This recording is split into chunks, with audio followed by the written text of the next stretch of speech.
During girls' night, my fiancée butt dialed me, and I heard her tell her friends, "It's so small I have to angle my hand just right so people can't see how tiny the diamond is."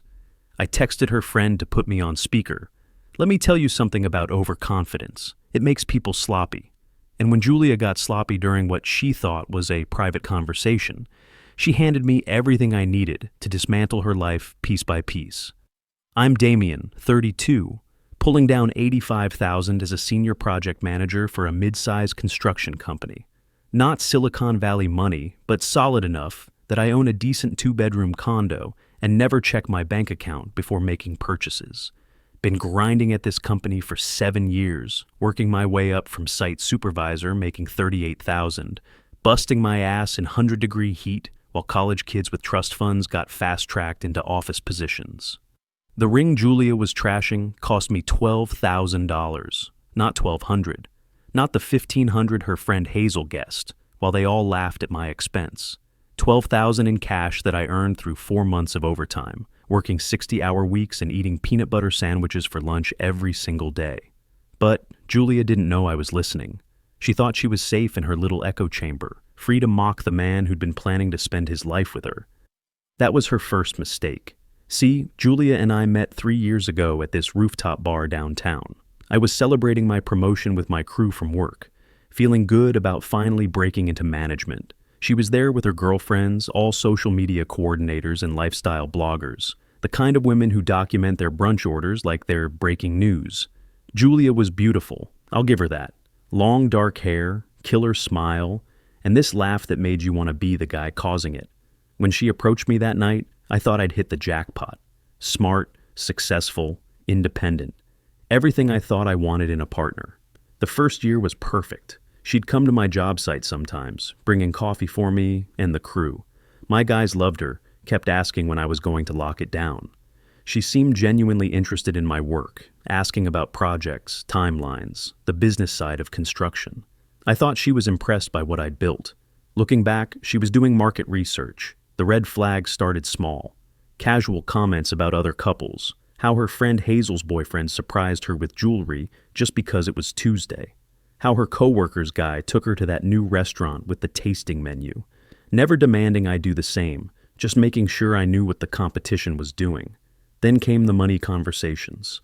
We'd split checks early on, which I respected, but she'd always follow up with these little observations. I love how independent we are, but I have to admit, sometimes I get a little jealous when I see traditional guys who insist on paying. Not asking me to pay, just letting me know that real men handled the bill. The biggest red flag should have been her friend group, especially Hazel. This woman was pure poison in designer clothes. Every time she was around, she'd plant seeds of doubt with surgical precision. You guys are so cute together, but you're still so young. There's so much world to explore before settling down. Always said with this fake supportive smile. But I ignored all of it because I thought Julia and I were building something real. The proposal happened 3 months ago, and I went all out. Not because I felt pressured, but because Julia deserved it. I'd been planning for 8 weeks, researching cuts and clarity ratings, learning about color grades and settings. Hit up 3 different jewelry stores before settling on this classic round diamond, 1.2 carats, excellent cut, set in white gold with smaller diamonds on the band. The sales guy tried to upsell me to some gaudy 2-carat monstrosity that would have cost $25,000. But I knew Julia's style. She was classy, not flashy. At least, that's what I thought. Made reservations at Marcello's, this upscale Italian place downtown. Same place we'd gone for our 3rd date. The proposal went perfectly. I had the ring in my jacket pocket, palms sweating like I was about to give a presentation to the board of directors. Waited until after we'd finished appetizers, took her hand across the table, and told her exactly how I felt. When I dropped to one knee, the whole restaurant went quiet. People started pulling out phones, the works. Julia's face lit up like Christmas morning when I opened that little black box. She said yes before I even finished asking the question. But here's what should have been the biggest warning sign. Within 30 seconds of saying yes, she was more focused on photographing the ring than kissing me. First words out of her mouth after yes were, "Oh my God, wait until Hazel sees this." Her first instinct wasn't to celebrate with me, her fiancé. It was to show off for the same toxic friends who'd been undermining our relationship for years. I should have known right then that I wasn't getting engaged to Julia. I was getting engaged to her Instagram feed. So, when she announced girls' night with her usual crew that Friday, I was actually relieved. Gave me a guilt-free night to have my buddy Finn over for Call of Duty and wings. Finn's been my best friend since we started at the company together 7 years ago. Solid guy, the kind who will help you move apartments and never mention the favor again. Try not to solve all the world's problems in one night, I told Julia as she spent 2 hours getting ready.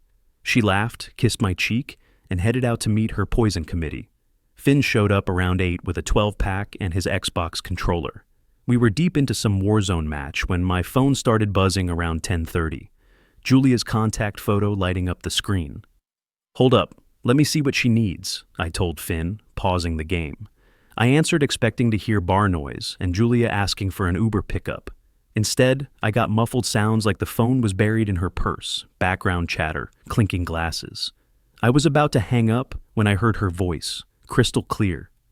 The whole thing was just so pathetic, like embarrassingly pathetic. Finn looked over at me, eyebrows raised.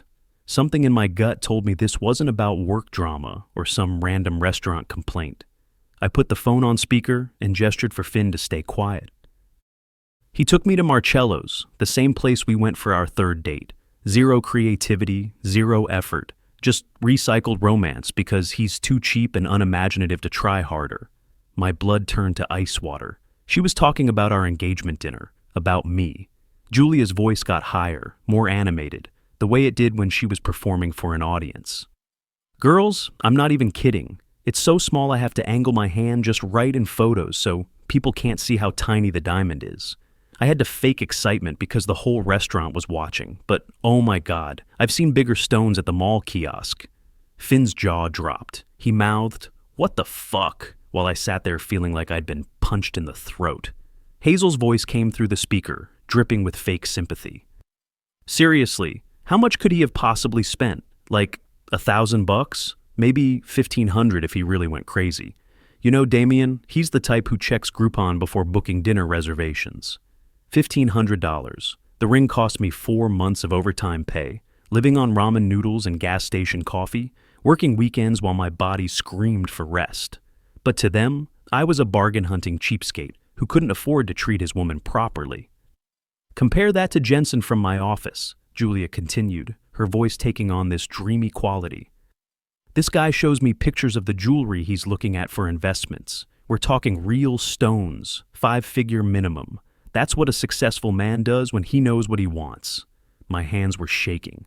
Jensen, I knew that name. Some hotshot in her company's finance department who drove an Audi and wore suits that cost more than my mortgage payment. "Sounds like Jensen knows how to treat a woman, right?" Another voice chimed in. Alora, probably, always ready to fan whatever flames Hazel started.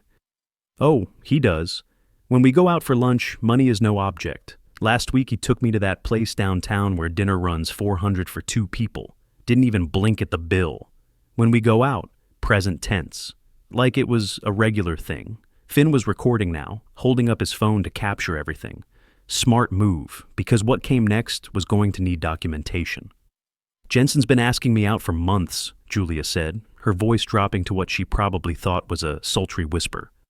"And honestly, I'm starting to think I picked the wrong guy. He's successful, confident, drives that gorgeous Audi S5, lives in one of those high-rise condos with the city view. Everything Damien isn't and will never be." Each word hit like a sledgehammer to the chest. 3 years of building what I thought was a solid relationship, and she was already auditioning my replacement. "So why are you still with Damien?" someone asked. The pause that followed lasted maybe 5 seconds, but it felt like an hour. "Because I thought I loved him. But it's like settling, you know? Damien is the safe choice, the reliable Honda Civic when what you really want is the Porsche." The whole room erupted in giggles. My life, my worth as a man, reduced to a fucking car metaphor for their entertainment.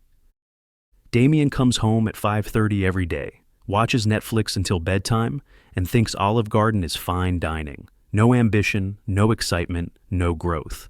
Jensen talks about opening his own investment firm, traveling to Europe every summer, buying rental properties. When Damien talks about the future, It's just more of the same boring middle-class bullshit. Middle-class bullshit. I'd worked my ass off to climb from 38,000 to 85,000 in 7 years.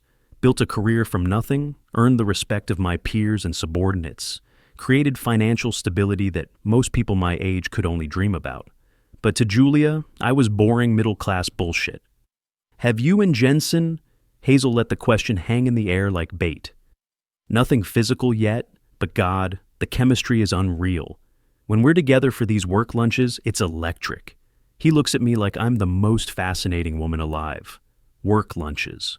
While I was busting my ass on construction sites, thinking about our future together, she was having electric lunches with her upgrade option. These women were eating it up, making encouraging noises like they were therapists helping her work through some deep emotional trauma.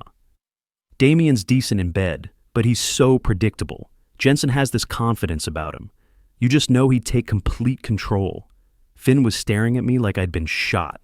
25 minutes of my fiancée explaining to her friends how embarrassed she was by everything about me, how she was basically cheating with her coworker, how she'd settled for less than what she deserved. You deserve so much better than this, Hazel said, her voice taking on the tone of a cult leader.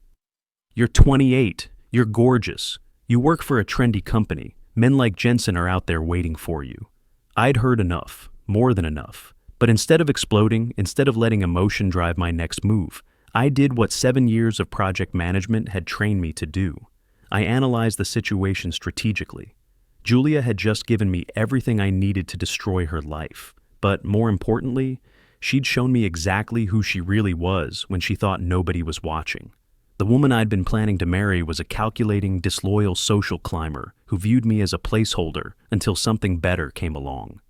Time to show her what a middle-class Honda Civic could really do when pushed too far. I opened Facebook Messenger, found Alora's contact, and typed. Put Julia on speaker. I've got something to say to everyone. Hit send. The effect was immediate and beautiful. The chatter stopped dead. Someone gasped. I could hear chairs scraping, panic spreading through their little group like wildfire. Oh my God, Julia. Alora's voice was barely a whisper. Damien just messaged me. He can hear us. Dead silence except for bar noise and what sounded like Julia's soul evacuating her body. Damien? Her voice cracked like thin ice. Damien, are you there?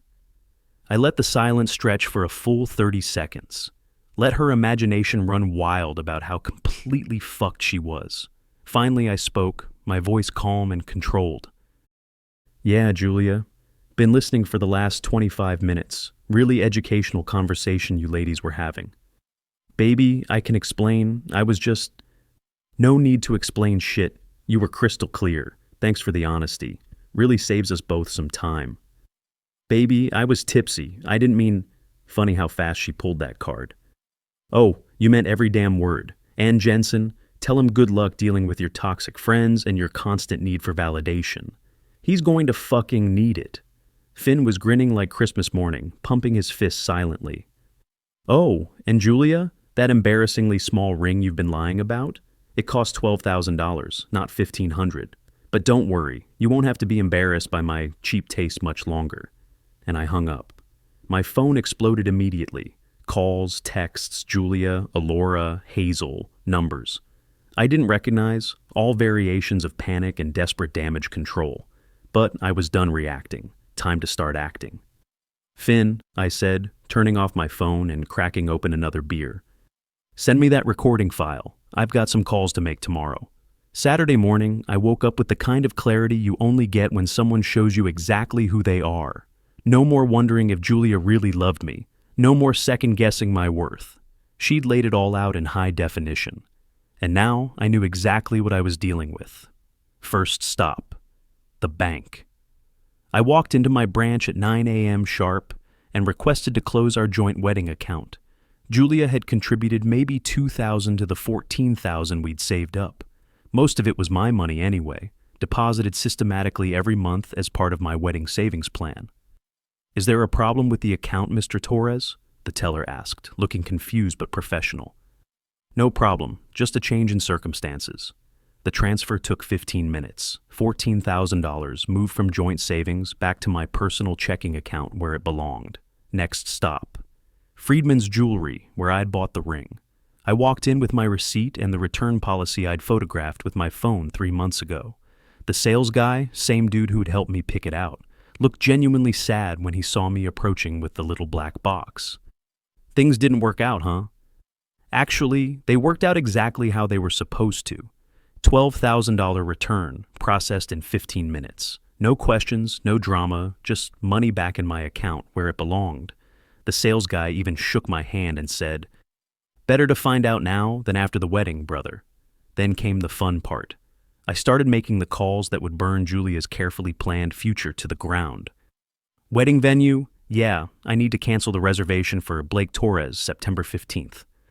I'm sorry to hear that, sir. There is a cancellation fee of $1,500. Send the bill to Julia Blake. She's the primary contact on the contract. See, Julia had insisted on being the primary contact for all our wedding vendors because she wanted creative control over our special day. Made sense at the time. She was better with details, better at coordinating timelines and managing multiple moving pieces. What she hadn't thought about was that being the primary contact meant being financially responsible when shit went sideways. Caterer, $800 cancellation fee. Julia's problem. Photographer, $600 deposit forfeited. Also Julia's problem. DJ, $300 cancellation fee. You guessed it. Florist, $400 cancellation fee plus cost of ordered flowers. Still Julia's problem. By noon, Julia was looking at about $4,000 in cancellation fees for a wedding that was never going to happen. But I wasn't done. Finn had sent me the audio file, and I'd been listening to it while I did my errands. Every cruel word, every laugh at my expense, every detail about her emotional affair with Jensen. By the time I got home, I was ready for phase 2. I pulled up Julia's parents' contact info in my phone. John and Elise Blake had treated me like family from day one. Invited me to holidays, bought me birthday presents, always asked about my work, and seemed genuinely proud when I got promoted to senior project manager. They deserved to know what their daughter really thought about the man they'd welcomed into their family. I sent them a text with the audio file attached. John and Elise, the wedding is canceled. This recording will explain why. Then I opened a beer and waited. My phone started ringing 20 minutes later. John's name on the caller ID. Son, his voice was thick with disappointment. Elise and I just listened to that recording. We are so sorry. We had no idea Julia felt this way about you, or that she was involved with someone else. It's not your fault, John. You guys have been nothing but good to me. We're ashamed of her. Elise's voice came through. She was on speaker. This isn't how we raised her. Is there anything we can do? Any way to help fix this mess? I looked around my apartment that I'd been paying for since before Julia moved her stuff in. Just make sure she gets her things out of here by Sunday. That's all I need from you. After I hung up, I felt something I hadn't felt in months. Peace. For the first time in this whole relationship, I wasn't walking on eggshells or trying to decode what Julia really meant when she said something. But the peace was short-lived. Julia showed up at my door around 6 p.m., looking like she'd been hit by a truck, wearing yesterday's clothes, makeup smeared, hair disheveled, the walk of shame costume. Damien, we need to talk. No, we don't. We're done. Pack your stuff and get out. You can't be serious. You're throwing away 3 years over one stupid conversation. I looked at her standing in my doorway, this woman who'd spent the last 24 hours scrambling to control the damage from her own words. I'm not throwing away anything, Julia. You already did that when you decided I was your backup plan while you auditioned for an upgrade. She pushed past me into my living room, like she owned the place. I'm not going anywhere until we work this out. You're being completely irrational. That's when my phone rang. John again. Damien's son, I hope you don't mind me calling again, but Elise and I wanted you to know something. Julia's eyes went wide when she heard her father's voice. I answered on speaker. What's that, John? We've been talking about this situation all day, and we want you to know that you'll always be family to us. What Julia did is unforgivable, and we're embarrassed to call her our daughter right now. Julia started gesturing frantically for me to hang up, but I just smiled and kept the phone on speaker. We raised her better than this. Elise's voice came through. The way she talked about your proposal, about how you've provided for her, about this other man, it's disgusting. Mom, please don't, Julia started, but John cut her off. Julia, is that you? We're ashamed of you. Damien has been nothing but good to our family. And this is how you repay him? By mocking him behind his back and running around with some man from your office? The look on Julia's face was worth every penny I'd spent on that ring. After her parents hung up, Julia went full nuclear meltdown mode. You had no right to involve my family. You violated my privacy by listening to a private conversation. You butt dialed me, genius. If you didn't want me to hear you trashing me, maybe don't pocket dial the person you're trashing. Everyone needs to vent sometimes. Everyone complains about their relationships. I stared at her like she'd grown a second head. For 25 minutes, about how embarrassing I am, about how much better another man would be, about how you're already basically dating him. That's not venting, Julia. That's character assassination. That's not what I said. I have it recorded, Julia. Every damn word. Her face went white, but she doubled down anyway. This is exactly what I was talking about. You don't fight for anything. You just give up and burn everything down instead of trying to work it out. That's when I'd had enough. I looked her dead in the eye. Listen carefully, because I'm only going to say this once. You can't manipulate me anymore. Understood? Now pack your shit and get out of my apartment. She started crying then. Real tears, not the crocodile tears she'd used to get her way for 3 years. Damien, please. I was tipsy. I didn't mean any of it. You know how Hazel gets? She brings out the worst in everyone. I was just trying to fit in with the girls. But I was done. Done with excuses, done with manipulation, done with being treated like I wasn't good enough for someone who wasn't good enough for me. Your name's not on the lease, Julia. Your name's not on any of the bills. You've been staying here, not living here. Pack your shit and leave. That hit different. The tears stopped, and I could see the gears turning in her head.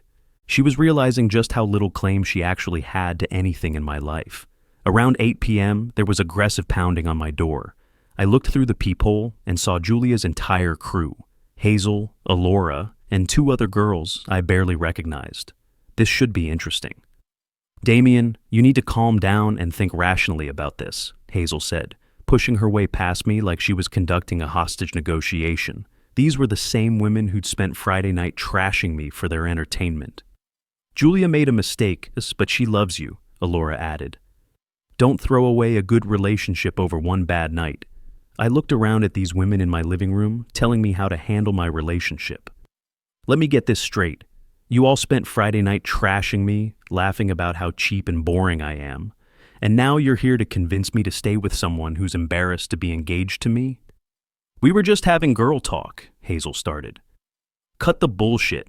That wasn't girl talk. That was character assassination. The room went quiet. And now you're in my apartment, telling me to be rational. Get the hell out, all of you. Julia deserves better than this, one of the other girls said. She deserves someone who will fight for her. You're absolutely right, I said. Julia looked hopeful for the first time all day. She deserves someone who thinks she's worth fighting for. Julia's face fell. I'm not that guy anymore, so take her and go find him. Just do it somewhere else? They started gathering Julia's stuff, her purse, jacket, some clothes she'd left around. As they were heading toward the door, Julia turned back one last time. I want my engagement ring back. I almost laughed. What ring? I returned it this morning. Got my 12 grand back. Her jaw dropped. 12? You said it cost 12,000? Yep. But don't worry, it's none of your concern anymore. Hazel grabbed Julia's arm. Come on, Julia. You don't need this loser. Julia's face went nuclear, but Hazel was already dragging her toward the door. You'll regret this, Julia screamed as they left. You'll never find anyone like me. That's the fucking point, I called after them. Sunday morning, John and Elise showed up at my door with boxes to pack the rest of Julia's stuff. Son, we are so sorry, Elise said, shaking her head. We raised her better than this. You raised her right. Sometimes people just choose to be shitty despite good parenting. We want you to know, John said, shaking my hand firmly. You'll always be family to us. If you ever need anything, anything at all, you call us. After they left, I felt lighter than I had in months, maybe years. Then Finn showed up around noon with Chinese food and his laptop. "Dude, you need to see this shit," he said, pulling up Julia's Instagram.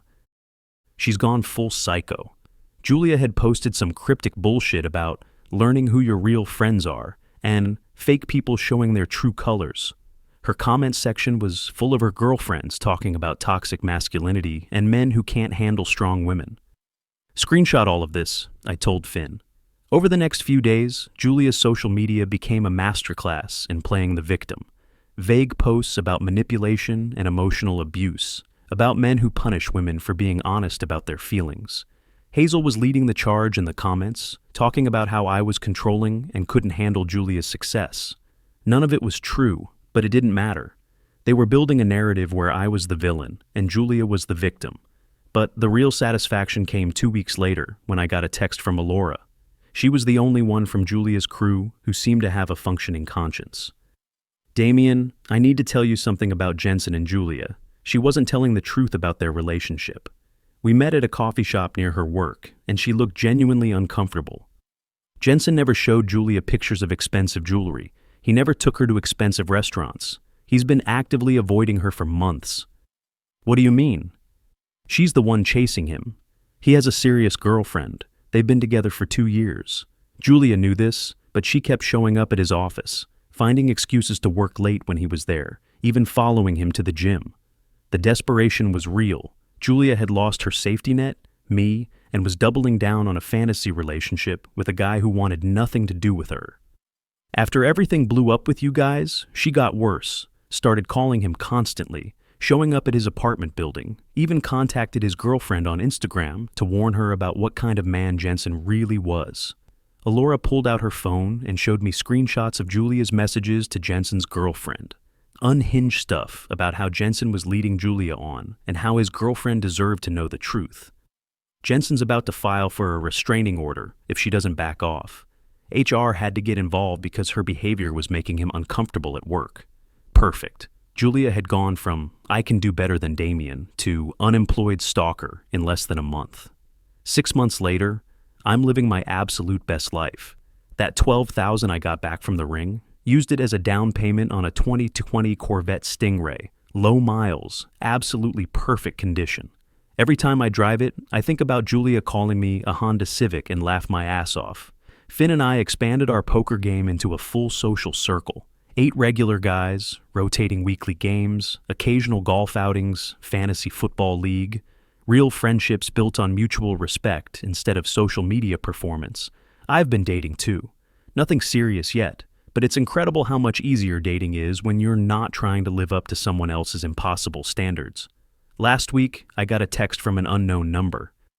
"Damien, it's Julia. I know you probably don't want to hear from me, but I've been doing a lot of thinking and I realize I made some mistakes. I'm in therapy now and working on myself. I was hoping we could talk sometime. I miss you." I screenshotted it and sent it to Finn with the caption, "And there it is." Blocked the number and forgot about it. Sometimes people ask me if I regret how everything went down, if I think I was too harsh, too vindictive, too unwilling to forgive. Hell no. Julia showed me exactly who she was when she thought I wasn't listening. I gave her exactly what she said she wanted, the freedom to find someone better. Turns out, sometimes the trash takes itself out.